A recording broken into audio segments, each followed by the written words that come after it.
कृष्ण कहते हैं, अपने विचारों पर ध्यान दो, क्योंकि वह तुम्हारे शब्द बनेंगे। अपने शब्दों पर ध्यान दो, क्योंकि वह तुम्हारे कर्म बनेंगे। अपने कर्मों पर ध्यान दो, क्योंकि वह तुम स्वयं बनोगे। गलती उसी से होती है जो मेहनत से काम करता है। निकम्मों की जिंदगी तो दूसरों की बुराई खोजने में निकल जाती है। इज्जत इंसान की नहीं होती है, ज़रूरत की होती है। ज़रूरत खत्म तो इज्जत खत्म। बोलना सीखिए, वरना जिंदगी भर सुनना पड़ेगा। उड़ने में बुराई नहीं है, आप भी उड़ें, लेकिन उतना ही जहाँ से ज़मीन साफ दिखाई देती हो। सिर्फ वो लोग आपकी परवाह करते हैं जो आपको तब भी सुन सकते हैं जब आप चुप रहते हैं। चिंता उतना ही कीजिए जितने में काम हो जाए, उतना नहीं कि जिंदगी ही तबाह हो जाए। आप अपने शब्दों को चाहे जितना भी समझदारी से बोलिए, लेकिन सुनने वाला अपनी योग्यता और अपने मन के विचारों के अनुसार उसका मतलब निकालता है। यकीन करो, जो तुमको भूल चुका है वो भी याद करेगा, बस उसके मतलब के दिन आने दो। कहानी जिंदगी की यही है कि इसमें मनचाहा किरदार नहीं मिलता। जिंदगी तो अपने दम पर जी जाती है। दूसरों के कंधों पे तो सिर्फ जनाजे उठाए जाते हैं। आपकी मुस्कान, आपके चेहरे पे भगवान के हस्ताक्षर हैं। उसे अपने आंसुओं से धुलने या क्रोध से मिटने ना दें। कोई भी व्यक्ति हमारा मित्र या शत्रु बनकर इस संसार में नहीं आता। हमारा व्यवहार और शब्द ही लोगों को हमारा मित्र और शत्रु बनाता है। जो व्यक्ति हर वक्त दुख का रोना रोता है, उसके द्वार पर खड़ा सुख बाहर से ही लौट जाता है। जिसके पास उम्मीद और आस है, वह जिंदगी के हर इम्तिहान में पास है। हर कोई अपना नहीं होता, और यही सच है।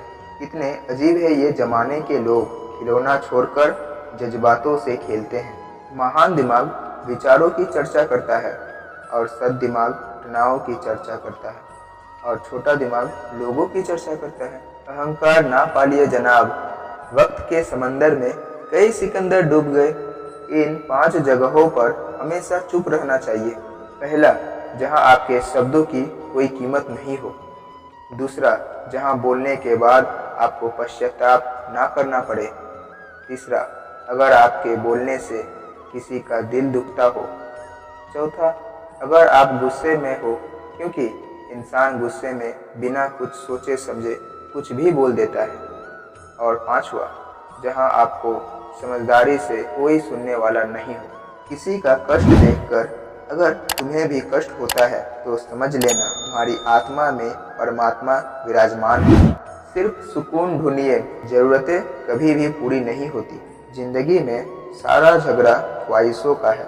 ना तो किसी को गम चाहिए, ना किसी को कम चाहिए। जिनके इरादे हमेशा साफ होते हैं, कई बार लोग उसी के खिलाफ होते हैं। जो तुमसे तंग आ जाए उसे छोड़ दो, क्योंकि बोझ बन जाने से याद बनना बेहतर है। झूठ की खरीदारी ज्यादा दिन नहीं टिकती। सच एक ही सही, लेकिन अंत तक साथ देती है। किसी के आज को देखकर उसके भविष्य का मजाक मत उड़ाओ, क्योंकि समय में इतनी शक्ति है कि वह कोयले को भी धीरे धीरे हीरे में बदल देता है। समय जब फैसला करता है तो गवाहों की जरूरत नहीं पड़ती। काम तमाम करने वाला शब्द है, कल करूँगा।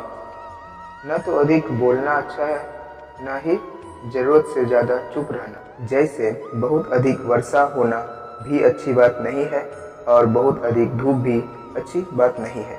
विचार कीजिए, हमारा जन्म हमारी मर्जी से नहीं होता है, और ना ही हमारा मरण हमारी मर्जी से होता है। तो इस जन्म और मरण के बीच में होने वाली सारी व्यवस्था हमारी मर्जी से कैसे हो सकता है। जिंदगी में हर मौके का फ़ायदा उठाओ, पर किसी के मजबूरी का नहीं। अगर जिंदगी मौका देती है तो धोखा भी देती। जिंदगी की सबसे अच्छी दवा है जिम्मेदारी। एक बार पी के देखिए, जिंदगी भर थकने नहीं देगी। जीवन में प्रयास सदैव कीजिए। लक्ष्य मिले या अनुभव, दोनों ही अमूल्य है। जिंदगी में तकलीफ तो हवा की झोंके सी होती है, पर ये जब जब आती है सभी के नकाब उतार कर जाती है। जो आपने सोचा है जरूरी नहीं कि वह आपको मिल जाए, मगर जो भगवान ने सोचा है वह आपको जरूर मिलेगा। इंसान कर्म करने में अपनी मनमानी कर सकता है, मगर फल भोगने में इंसान अपनी मनमानी नहीं कर सकता। मनुष्य अहंकार और गलतफहमी के कारण महत्वपूर्ण चीजों से दूर रहता है। गलतफहमियां सत्य नहीं बताती और अहंकार सत्य को देखने नहीं देती। अगर आपके साथ जिंदगी खेल रही है तो आप निश्चित ही एक बेहतरीन खिलाड़ी रहे होंगे। जिंदगी का काम है ठोकर मारना, बिखरना है या निखरना है, ये तो आप पर निर्भर करता है। आज तुम्हारे जीवन में कितनी मुसीबतें हैं, इससे कोई फर्क नहीं पड़ता। फर्क पड़ता है तो बस उस बात से कि तुम उसका सामना कैसे करते हो। मनुष्य को इस संसार में जो भी मिला है उसमें उसको खुश रहना चाहिए। जो नहीं मिला है उसके लिए दुख नहीं मनाना चाहिए। इंसान ने जितना अपने लिए सोचा है, भगवान ने उसके लिए उससे ज्यादा सोच कर रखा है। इसलिए कभी भी किसी चीज के बारे में चिंता मत करो। प्रभु श्री राम ने धर्म विरोध सहा, कान्हा ने भी समाज में बहुत कुछ सहा है और यह आपके साथ भी होगा, मगर आप इससे ऊपर उठोगे तो ही कुछ नाम बनेगा। दूसरों पर निर्भर रहने वाले लोग कभी खुश नहीं रह पाते। इसलिए इस लायक बनिए कि आप अपनी इच्छाओं को स्वयं पूरा कर सकें। एक गांव में आग लग गई।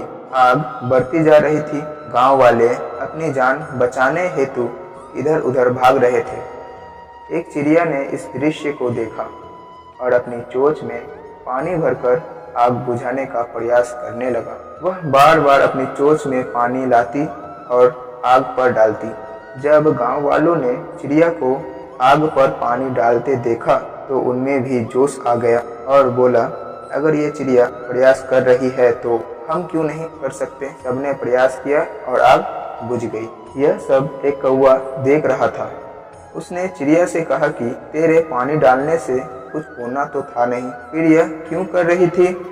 चिड़िया ने कहा, मेरे पानी डालने से कुछ हुआ या नहीं हुआ, लेकिन मुझे गर्व है कि जब इस आग की बात होगी तो मेरी गिनती आग बुझाने वालों में होगी, तेरी तरह तमाशा देखने वालों में नहीं।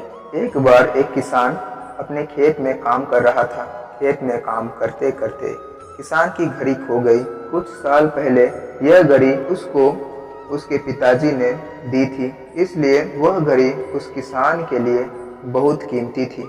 अब किसान सब काम छोड़कर घड़ी ढूंढने में लग गया, लेकिन बहुत देर होने के बाद वो घड़ी नहीं मिली। तभी किसान ने पास में खेल रहे बच्चों को बुलाया और कहा, बच्चों, इस खेत में मेरी घड़ी गुम गई है। मैं बहुत देर से घड़ी ढूंढ रहा हूँ, मुझे नहीं मिला, पर तुम में से जो मेरी घड़ी ढूंढने में मेरी मदद करेगा उसे एक इनाम दूंगा। इनाम के उत्साह में सब बच्चे उस घड़ी को ढूंढने में लग गए, लेकिन इतने बड़े खेत में छोटी सी घड़ी को ढूंढना बहुत ही मुश्किल काम था। कुछ घंटे बाद सब बच्चे जाने लगे और किसान ने भी अपनी उम्मीद छोड़ दी। वह भी घर जाने की तैयारी कर रहा था।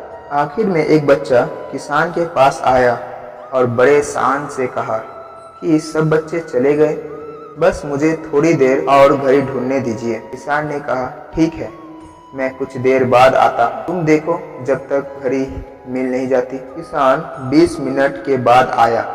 तब बच्चे के हाथ में घड़ी थी। किसान आश्चर्यचकित हो गया और बच्चे से पूछा कि इतना जल्दी तुमने घड़ी कैसे ढूंढ लिया। बच्चे ने कहा, सब जा चुके थे। अब इतनी शांति थी कि मैं धीरे धीरे पूरे खेत में घूमकर आवाज सुनने लगा। जैसे ही शांति में मुझे आवाज सुनाई दी, मुझे पता चल गया कि घड़ी कहाँ पर है। तो यह कहानी शांत दिमाग का बढ़िया उदाहरण है। जब हमारा दिमाग शांत होता है, हर बड़ी चिंता खत्म हो जाती है और आसपास का शोर भी खत्म हो जाता है, तो हमारा दिमाग अपने आप काम करने लगता है और हमें सही दिशा दिखाता है।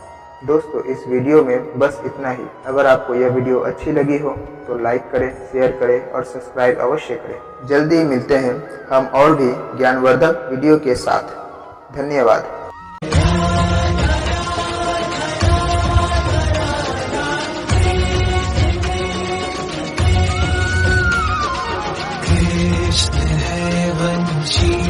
तो राधा कान मतवारी।